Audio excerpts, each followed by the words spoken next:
Our main topic today is how to design and write a Dungeons & Dragons campaign your players will love. No. Yeah. Done? Yeah, it can be.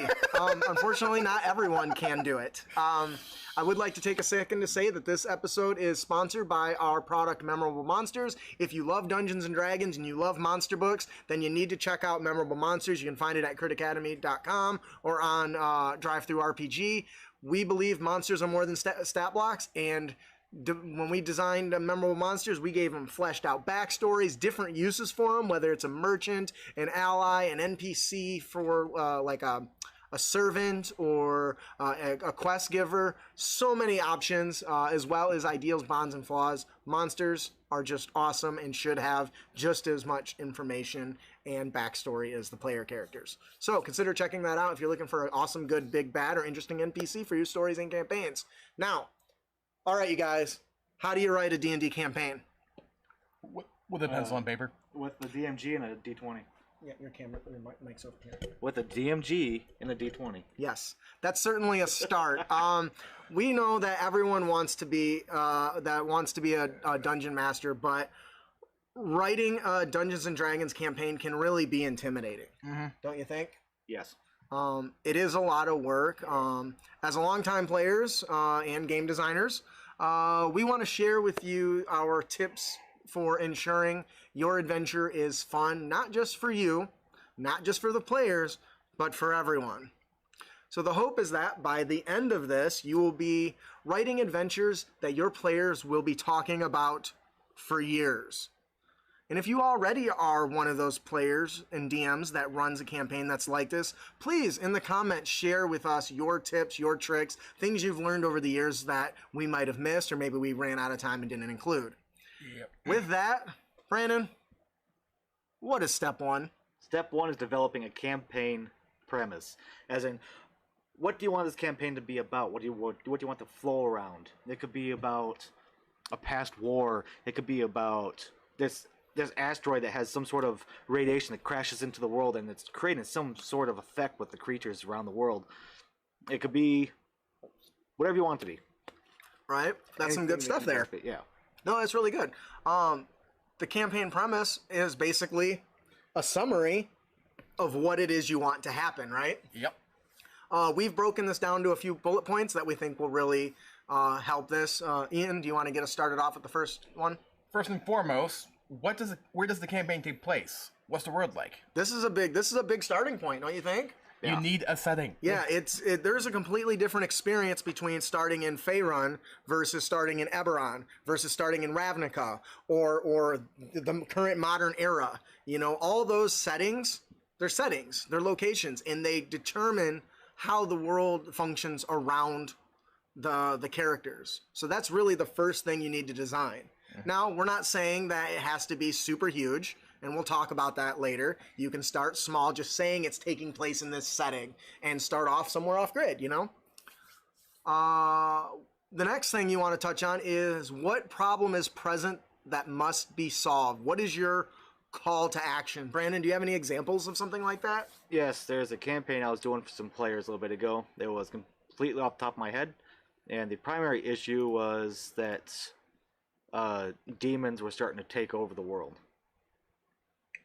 That's cool. That was the big issue. That's the problem. There's demons trying to take over the world. That's a problem. Yes. That's a problem. That needs to be solved, and somebody needs to do it. And it was being taken over by this super badass necromancer. Not just a necromancer, but a badass necromancer. They couldn't figure out who was doing it at first. Then they eventually were like, oh, that's the actual bad guy right there. He's the guy causing all this. Of course, my campaign it's gotten ideas from video games and movies all over. Right. Have you guys seen the meme where it shows like a picture or little writings of favorite novel, favorite movie, favorite, cartoon, and then it's a guy pointing out my homebrew campaign, and it's all like going into this funnel. Yep. So the problem needs to be present. What is the call to action? Who or what is behind the problem? In your example, demons, right? Yeah. What is another good example, Ian, of somebody that might be behind the problem? Why, it could be an evil wizard trying to manipulate things in his favor. Yeah, it's simple as that. You don't need necessarily to have a super complex process in the beginning, do you? What? Demons are taking over the world? Why? I can save you! Sure. And leaving out the part where I don't hope on the demon part in the first place. You're the cause of the problem there.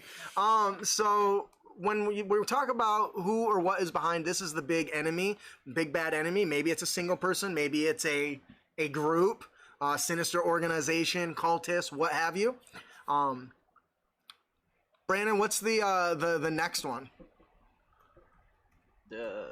Who or what is behind the problem? We just talked about Which is the one we just talked about, yeah. the antagonist, right? What is at stake if the characters don't take action? This is huge. This is something that I feel like some DMs don't plot out in their designing of their campaign. What if the characters just don't care and don't get involved in it? What is going to happen? Yeah. Apparently, if you're playing Final Fantasy VII, nothing. Right? That meteor are just going to stay up there forever, right? This is interesting because when you set out a hook to follow a chain of events, one of my favorites was a volcano erupting that I ran once. The player characters didn't care. And that's okay. They didn't take that hook. So when they end up coming back through there, and during their travels, they heard about the eruption and how it devastated the land. And when they come back, what once was an area full of beautiful homes in cities is now a barren wasteland with nothing, completely destroyed. So it is altered, and their inaction altered and changed the world around them. And you need to plan on that sort of thing if the player characters aren't interested in whatever scheme you've got going on, because they're not going to always be. Ian?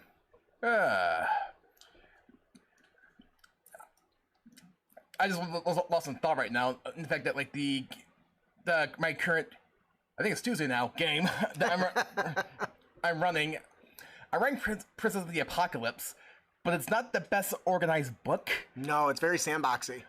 Well, not even that. Like there was like one example for I'm like, okay, we're currently ranked the temples. That's this entire chapter. All right, let me. They're in the last temple, so let me read ahead into the next section.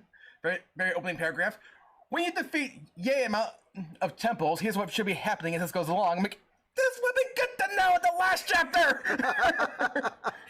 You nearly broke our audacity. That doesn't take much some days. Right. So this basically means consequences of failure. Yes. The next thing you want to play is what is the deadline? What do we mean by that, Brandon? Countdown die. That's one way to do it. That's what I think of. Well, the good example you just mentioned would be the Final Fantasy thing, right? Yep. If you But guys there is don't no know, deadline. well, that's just because that's a game, right? That's not what we're talking about. In D&D, we're talking about a deadline of an event to occur. In your example, the meteor is going to hit in a week. If they don't do anything to stop it, in a week, something's going to happen. So whether you keep track of that via a calendar or a countdown die or number of sessions, however you do it, having a deadline to that event, because it can't be something that just keeps getting pushed off like in Final Fantasy VII, where it literally, you could literally farm forever till you're level 99 maxed out and everything, and the meteor still has not come. Yep. So it basically is how long before the problem is out of control. Yep. Although on the Final Fantasy 13 spin-off actually does have a countdown timer for Doomsday. Does it really? Yes. I don't remember. That was a pretty straightforward game and too linear. I said one of the spin-offs. Oh, That zombie game that takes place in the mall too. Yeah. I can't remember what it was called. Dead Rising. Dead Rising? Is that what it was? Yeah. You're supposed to get your daughter like this vaccine, otherwise she'll die. And you spend the entire game just like playing with toys in the mall. That's really on point. So the last thing for this tip is the problem the players must solve must be something that they can impact. We've decided that there's going to be a problem to be solved. What impact can the players have? Obviously, the players at an early level aren't deities, so what is it they can do? If you start at level 1, maybe by the end of it they've helped gather people or gather resources or find an object that somebody of more power needs. In my mind, if you do something like the meteor idea, it's coming, it's crashing, and you're at a level 3 campaign, having the player characters actively involved and say, okay, you can't literally stop it, you don't have the power, but this wizard can, if he has these components, help him find them. Yep. So now they're directly tied to an event that's bigger than themselves without having to be directly tied to physically catching the damn thing falling from the sky, right? I punched a meteor, says the barbarian. All right. What is the next tip there, Ian? Start small. Yes. We often want to rush in and completely flesh out the world because it sounds like a fun thing to do, when it's really a lot of extra work and in many cases not exactly what you would call necessary.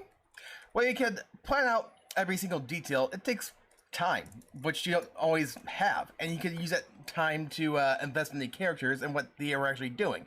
And that's player characters for the most part. Right. And the reason is that the players and the characters are only interested in what's happening to them at this moment. Definitely. And I mean, sure, there's also small details that you might want to throw in like, let's say, like the 500 years war that's been going on between the nations. This information is probably left vague and fleshed out as the characters want to tend to interact more with the NPCs and monsters in their area. Yep. Like, if you start small in scope, like with a single village, or maybe even a region, then you just, like, expand it out slowly and fill in the gaps as you go along. Yeah, not only does this let you put more effort into upcoming session, but it's a lot less work on the Dungeon Master, period. Like, especially since the players aren't probably going to follow any set path that you design anyway, so why bother? I know there's a bit of back and forth when it comes to this sort of thing, because some DMs believe you have to design everything.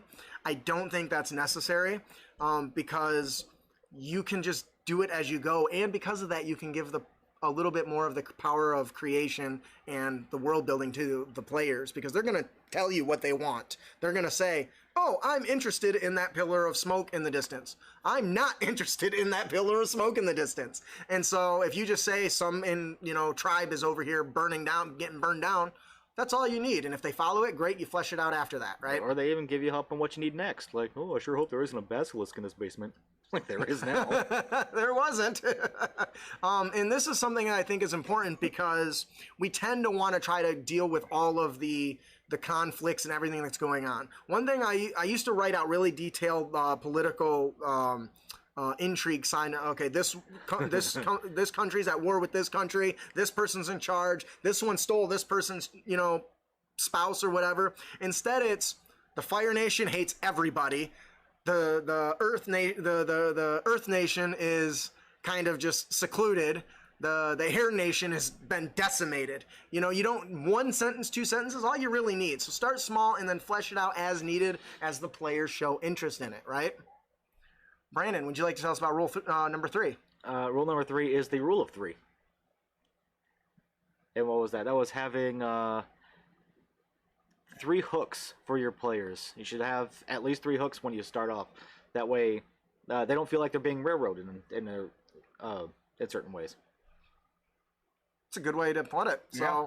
So, by building 3 hooks that the characters can use at really any given time, it gives them a sense of freedom that they might not otherwise have if you've got what's coined as railroady, right? Where, all right, there's a pillar of smoke. All right, I don't really care about that. Well, there's a pillar of smoke. I told you I don't really care. There's a pillar of smoke. Go that way.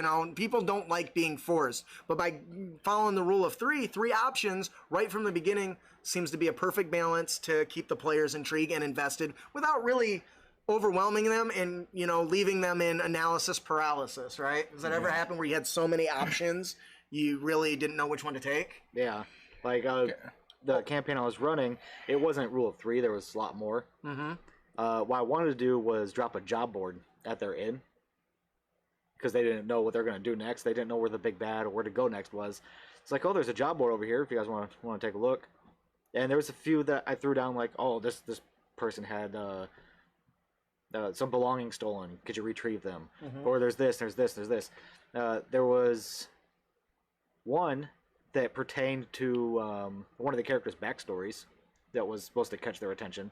And there was another one for another character's backstory. Right. And they didn't realize that until they finished like 2 of them. Oh, no. They either they wasn't obvious or up front, or they had forgot they'd written it, because I've done that. A good example in one of the actual play I'm in, the Initiative and Intrigue, because it was so out of what I normally use, she introduced me to a character in one of my books, and I didn't notice it at first. And then as I was playing with this character, I said, man, why is this so familiar? Why is it so? Duh! It's in my Memorable Monsters book. Like, it's one of my favorite characters, and I was super excited by that. But sometimes it is easy to miss those things. So if you are going to put hooks in front of people, and make sure they're clearly tied to.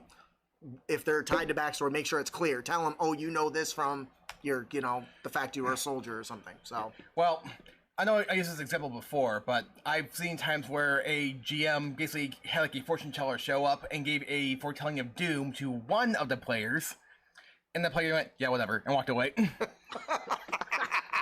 or there was or in that same campaign, he had a merchant show up who wanted to invest in their settlement, but it involved basically taking the player characters away from that settlement for over a month, 6 weeks. Oh, wow. And we were like the sole defense to the village. And so all the players were like, why would we leave? Why would we leave this village undefended for this long amount of time? You're the defenders, man. I like that. Okay, I get the idea of players take the hooks the DM gives you, but at the same time, the hooks you give the players have to make sense. Yes, that is something that does fall apart sometimes. Honestly, I'm guilty of that still because I don't think about some stuff, or I forget. I forget a lot, even if it's written down. I can't read my chicken scratch. Or there's like one time too where in a superhero RPG, part of my character's backstory was he's from the future, post-apocalyptic, was triggered by a guy who could give superpowers to other people. And this was part of my backstory I gave to the GM. For all one. No. Oh, okay, sorry. Oh. And like a few sessions later, we come across somebody who gives superpower to other people as their ability. I'm like, I'm gonna kill that guy. And everybody's like, what? Why? I'm like, did you not read my backstory? This is what I'm here to do. Why are you surprised by this? All right. Our fourth tip is players have world building power too. Yep. We have talked about this on the show. We have had this as DM and player tips. I'm telling you what, let your players co-create the campaign setting in the world with you. Yep. Leveraging their actions and choices as a way to flesh out the parts of the world that interest them. Many Dungeon Masters spend so much time and effort building parts of the worlds that the players don't give a shit about. Like, you do. I do. We understand that, right? We love things we create. You ever created something you didn't love? Yep. Yeah. It happens, but okay. Not what I was going for, but spending 2 hours designing and fleshing out a blacksmith and his forge doesn't really do you any good if the characters don't give a shit about the blacksmith and his story. Because the characters are the focal point of the story, they decide what is important. So let them. In this case, maybe we didn't decide to focus on the blacksmith and they decide to take an interest in him. Well, now we say, okay, what do you want to know? Or if they ask him a question about his family, that's the stuff you then start to work on, because then you're feeding into what they want, not what you think people want. Which there is a balance there, don't get me wrong, between completely ill-prepared and just on the fly, though some people can do it on the fly really, really well. Brandon? It's not that hard. I don't know, man. I've seen him with like 4 words on a note card.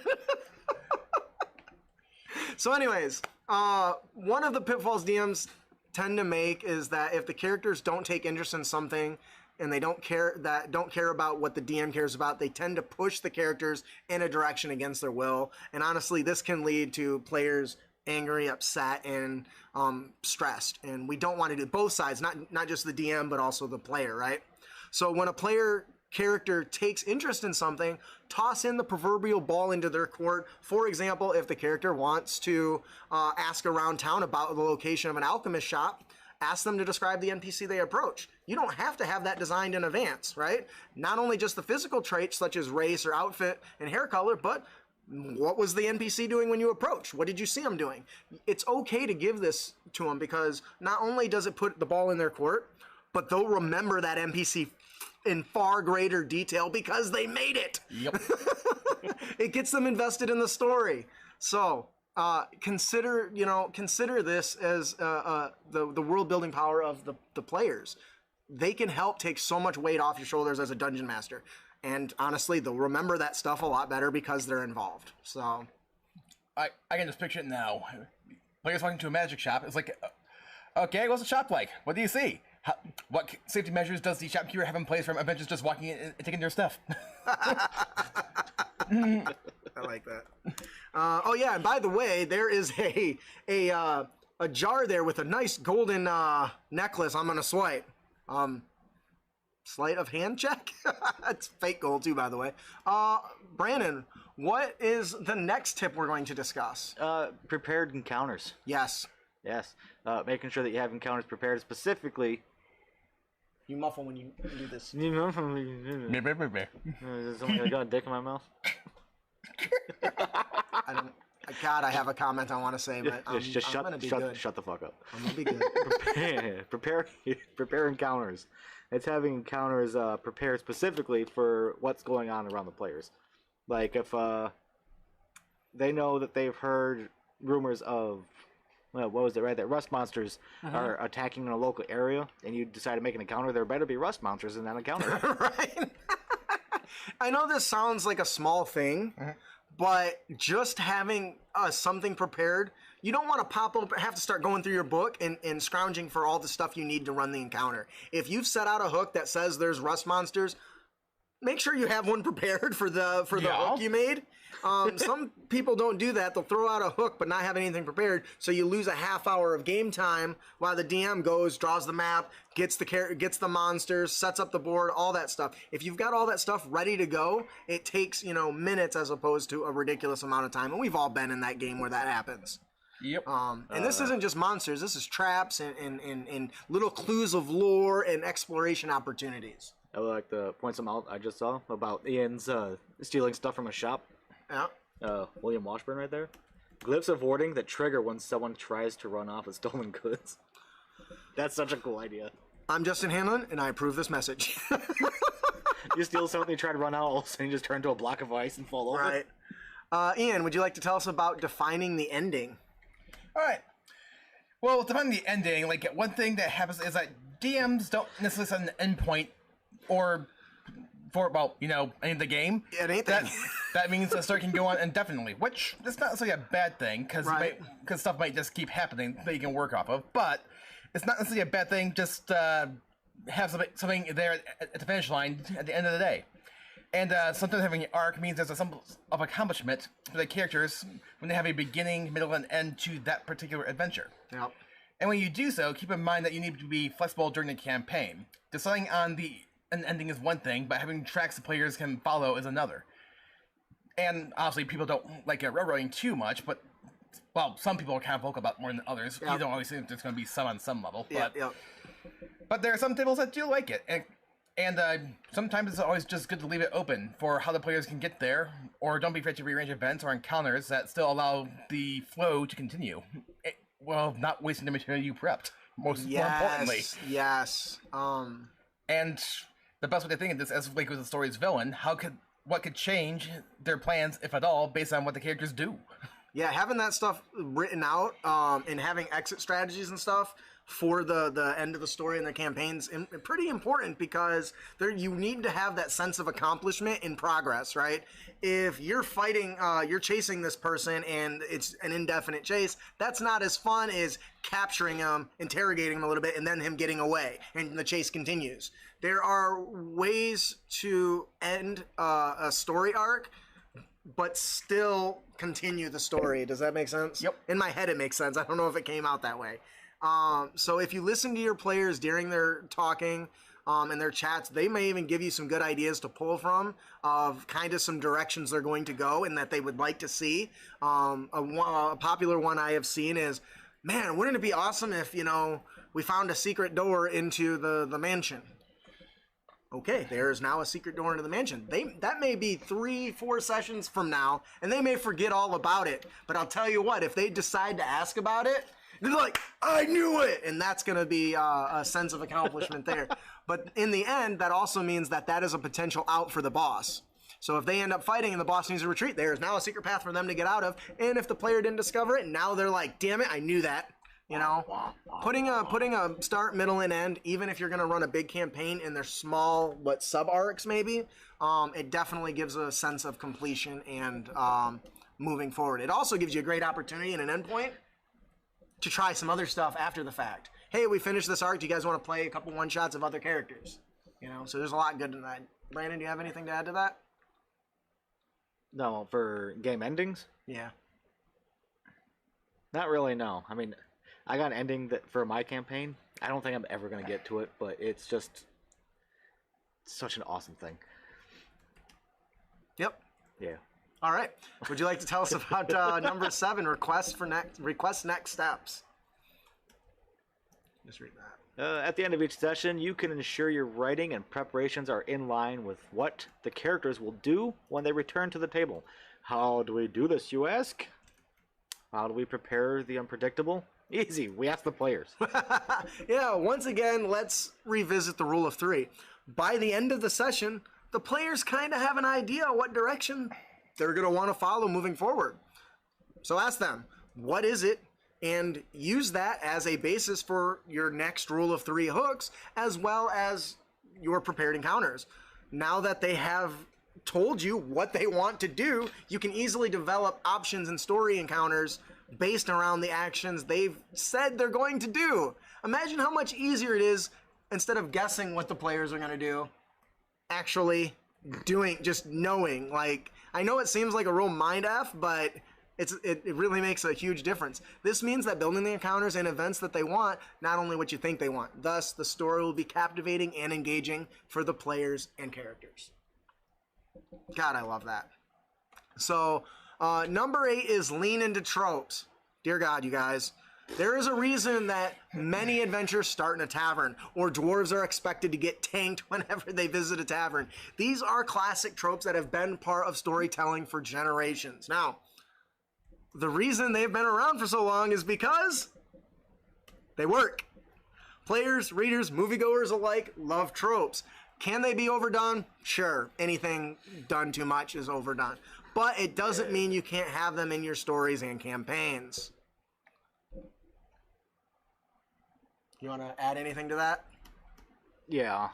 Give an example, maybe? Like how the brutish Goliath barbarian is always looking for a challenge. Yeah, it's a good one. Likewise, the wizards are expected to spend most of their time, locked away in towers studying ancient tomes and scrolls. Right? Or see druids out picking herbs. It's okay to lean into these tropes. They are tropes for a reason. Yep. It's a fact that the players like when things meet their expectation, period. So give them what they expect. But, Yep. would you like to take number 9, Ian? You don't always have to lean in the tropes, though. Just because, yes, tropes exist, and yes, they're enjoyable, and I can't deny the fact that I enjoy them sometimes myself, but throwing a little curveball in there can keep things fresh and interesting. Like, a wizard doesn't have to, dump all their time in their studies, for example, or a dwarf doesn't have to constantly drinking beer all the time, although I get to run a dwarf that doesn't do that. But hey. Nothing wrong with that. And people do like misdirection, plot twist, emotional roller coasters for expectations to be woven into the stories. Just try to do it sparingly, because you don't want to get in the habit of fooling your players by breaking expectations. And let's be real here, I don't think people like being jerked around too much. So yeah, I agree. Players love misdirection, plot twists, and emotional roller coaster of expectations in their stories and campaigns. Just do it sparingly, as he mentioned. If you don't want to get in that constant habit of basically trying to trick your players and breaking their expectations, that's too much. Yeah. Keep the game fun and fresh by not always meeting the player's expectations. Just do it rarely. It makes the broken trope that much more interesting. And a fine example of this is I was following tropes throughout my campaign, and the players met a barbarian, Goliath barbarian, and they expected I want a challenge, I want to break some shit. Instead, they end up, he invites them to his shop. Turns out he's a master seamstress. Awesome. He sits there in a big old apron, and he sews dresses and stuff. I love that. That's so great. So, last... Now I think about the meme of a necromancer wearing a cloak made of human faces, and the caption was like, "I told you that seamstress skill would be useful." What the fuck? Jesus. And last but certainly not least, steal shamelessly. Yep. I want to put this out here.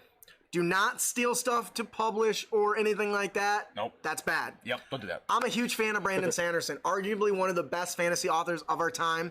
As a writer, it is it was not a surprise that I would attend one of his classes. If you can watch him online, I highly recommend it if you're looking at writing. During which he does indicate that you should steal shamelessly from other works of art that you love. It's worth noting, he clearly mentions not to steal word for word, but instead to take the general idea or framework and apply it in a new way. A way that helps you leverage what you love about the story and share it through your own words. Oops, sorry. A great example of this is one of my favorite campaigns I ever ran was in 4th edition. Yeah, I know, everyone hates 4th edition, whatever. I don't. The story was based on the Will Smith movie, Men in Black. Instead of aliens being on the planet secretly and an agency, secret agency keeping them protected, while at the same time secretly, capturing and ending deadly threats, the characters became part of a secret sect of guardians and emissaries of the planet. Refugees from other planes of existence were trying to leave terrible situations, but because they look like monstrous creatures, mundane commoners would never really accept them, right?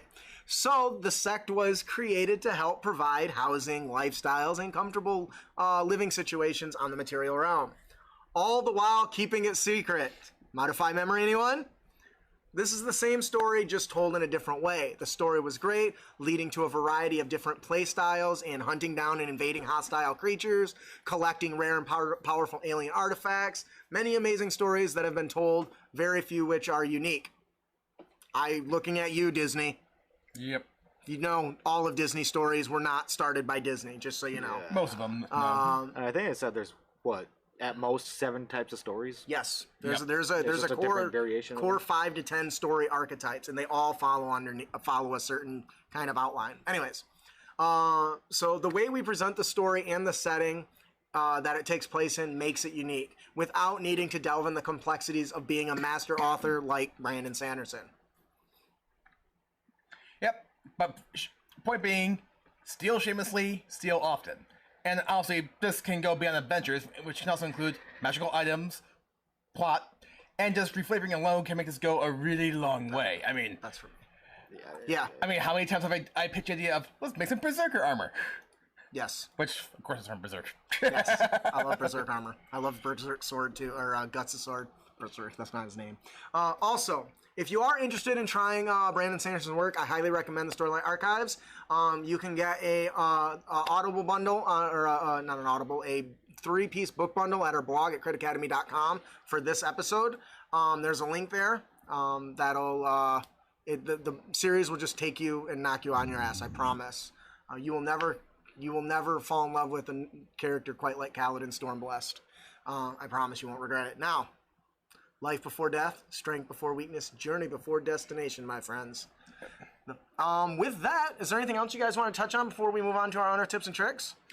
Oh. I definitely have to say, though, that, yes, it's definitely okay to borrow elements from, a franchise story or whatever, but... Change the names. Yeah, definitely change the name.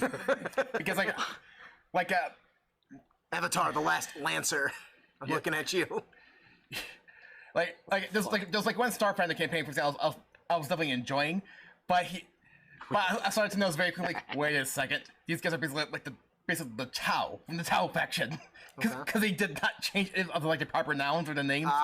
So it was very clear where it came from. Yeah. I even said it out loud, which I think was a huge mistake because it seemed like the campaign ended 1 or 2 sessions after that, so I don't know. You broke it. So I don't know if I broke it. He's like, shit, he's on to me. I'm done. But you get the idea. I do. It's like, wait a second.